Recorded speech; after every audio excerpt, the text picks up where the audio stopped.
The world religions have many inspiring and uplifting aspects and are known for their ties to the supernatural. And oftentimes these things can seem very scary when you think about them. So we're looking at the religion of Islam again and listing 10 scariest things in Islam. Welcome back to FTD Facts. My name is Leroy Kenton, and this episode more specifically, I'll be looking at certain supernatural beliefs generally held by Muslims that can occur as scary to the majority of people. Now I've been wanting to do this video for a while now, but I'm like, are people gonna be like I'm trying to insult the religion or not? No, that's definitely not the intention. Just some things that I found fascinating. So with that said, let's just jump right in. Starting at number 10, we have the jinn. According to Islamic theology, jinn are invisible entities who roamed the earth before Adam, the first human being, was created. Now, they were created by God out of a mixture of fire or smokeless fire. There are many types of jinn, including those that can shapeshift, those that can fly, as well as ones that can resemble animals. And now it's been said that the jinn can see us, but we can't see them. And sometimes your pets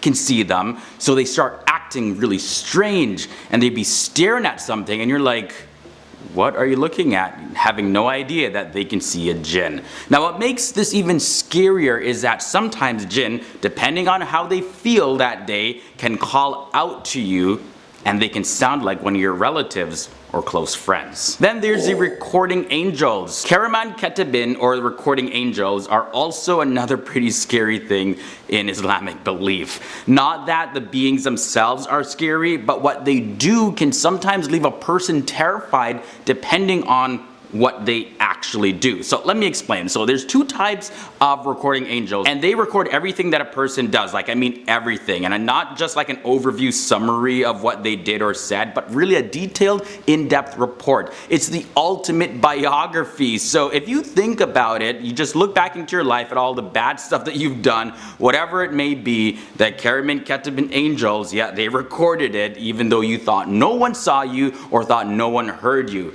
And that's what makes this earn a spot on this list. Number 8, we have Dajjal. Now Dajjal is known as the false messiah, so similar to Christian theology, and also known as like a liar or a deceiver. And in the Muslim world, believers say that he will create a lot of destruction by lies and having supernatural powers. Other religions know this as the Antichrist, who will deceive the entire world. Now, not just the fact that Dajjal is believed to be a master deceiver is what makes him creepy, but even the description of him and his appearance can give you nightmares. Like, Dajjal will be blind in one eye. In Islamic tradition, the Prophet Muhammad referred to Dajjal as Al-Awar, which means blind with one eye. Now, the Prophet Muhammad said that Dajjal's right eye would look like a floating grape, and its left eye will be defective in some way. Now, certain Islamic traditions, however, depict Dajjal having one eye. And the biggest fitna, or the testing period, in the history of humanity is associated with Dajjal. Yeah, that's pretty creepy. Next up, we have the Munkar and Nakir. Munkar and Nakir in Islamic belief are two angels who test the faith of people who pass away in their graves. According to Al-As-Sunnah, Munkar and Nakir ask a person who dies who is their Lord and what religion they follow and who is the Prophet. And a believer would answer these questions, but an unbeliever cannot answer them. Now, those who are deemed righteous will say, of course, Allah or God, and mention the Prophet Muhammad is a messenger, and they'll be allowed to rest in peace until the final day of judgment. But those who don't answer or answer differently, or who don't truly believe, will continue being punished like while they're passed away, waiting for the final judgment. Now it's like that pre-punishment phase, you know, like when you do something really bad and your parents say to you, you know, wait till I get home to deal with you. And you know, that time that you're waiting for your mom or dad to get home to deliver whatever punishment they're going to be delivering,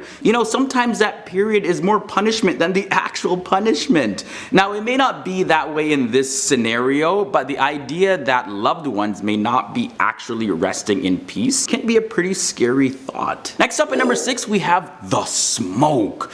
Okay, so among the major signs mentioned by the Prophet Muhammad is the smoke. And Muslims believe that God refers to this event in the Quran saying this: "Then wait you for the day when the sky will bring forth a visible smoke covering the people. This will be a painful torment." And that's in the Quran, Surah 44, verses 10 to 11. There's also a hadith where the Prophet Muhammad said, "Verily, your Lord has warned you concerning three matters: the smoke that overtakes the believer like a cold and overtakes the disbeliever and makes him swollen until it comes out of his ears." So just imagine for a moment, it's all pitch black, you can't see anything, and you're coughing, you're not able to breathe properly, and your body starts swelling up, and you're in so much pain, and you can't make it stop. Very creepy. Halfway into number 5, we have earthquakes. So we all know the effects that an earthquake can have, and what makes them so destructive is that no matter what structure you've built on land, it's no match for an earthquake. It definitely will collapse. Not to mention that earthquakes in large bodies of water are known to cause tsunamis. Now in the Hadith Bukhari volume 9 book 88, it says, "The hour will not be established till earthquakes will increase in number." So when you take a look at the stats, between the 11th century to the 18th century, there have been 64 earthquakes, right? And in the 19th century, there have been 47 earthquakes, and in the 20th century, there have been approximately 319 earthquakes, and then in the 21st century, there has been approximately 380 earthquakes. So earthquakes definitely vary in magnitude, and not all of them are deadly. However, Muslims believe that we are living in the end time signs right now, since the increase of earthquakes is believed to be a major sign of the end in Islam. Yet no one is certain how much more the frequency of earthquakes will increase, or even how much their severity will increase. Okay, moving on down to number 4, we have the angels of death. So let's get into this one. Naziat and Nashitat are two classes of death angels that are subordinate to Azrael, who is the archangel of death. Now these angels are responsible for taking the souls of those who pass away. Naziats are ordered to take the lives of unbelievers by force, and the Nashitats take their life away gently. So the question always is are you going to go swift and painless, or is it going to be slow and painful? That's a creepy thought. Number 3 brings us to Iblis. Now Iblis in Islam is the name of the devil, which is a counterpart to the Jewish and Christian Satan. Now he's a demonic creature, and he runs wild on humanity to spread evil and misery, and in some cases the name Shaitan is used to refer to Iblis specifically. Now at the time of creation, God ordered the angels to bow down in obedience before Adam, and Iblis refused, saying that he was better because he was created from fire and Adam was created out of clay. So because he acted so prideful and disobeyed God's commandments, God threw Iblis out of heaven, and his punishment was postponed until the day of judgment.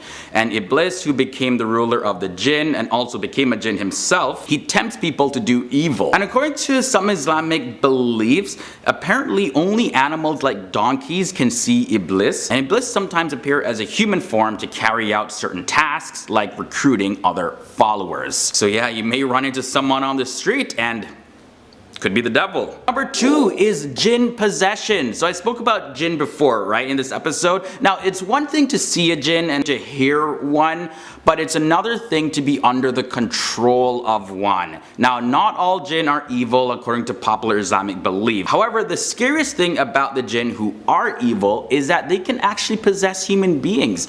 Oftentimes people who are possessed by jinns may not necessarily be in a whole lot of pain or look like how people look in the movies. However, individuals may get super angry or feel like they're forced to act in a certain way without being able to stop themselves. So exorcisms gotta happen. You gotta go through that whole process, and some possessions definitely are very violent, where people's eye colors change and other physical changes happen in their body. Definitely creepy. And the final scariest thing in the religion of Islam is hell, or Jahannam, is the ultimate punishment for non-believers. After the disbeliever is no longer under the punishment of Munkar and Nakir, their punishment will then continue in hell. But this time, they'll be alive and fully able to experience their punishment. Hell is described as being extremely boiling hot, and the suffering will continue for disbelievers as long as God sees fit. And it said that despite the intense physical pain experienced in hell, the worst of all the torments is people's separation from God. Alright guys, so those were 10 of the scariest things found in Islam. Definitely a whole lot of information I shared with you, but I want to hear your thoughts and comments down below in the video description section. And also, what are some other beliefs that just give you the creeps? I'm curious to know. Sound off down below. Alright guys, now before you head out, if you enjoyed this video, here's another one that I highly recommend for you. Tap the annotation, it'll take you straight to that one. My social media links and other good stuff are below in the video description section, so have fun down there, you know. And if you haven't done so already, hit that subscribe button, ring that bell notification. That way you'll join the FTD Facts family and keep up to date with our daily episodes.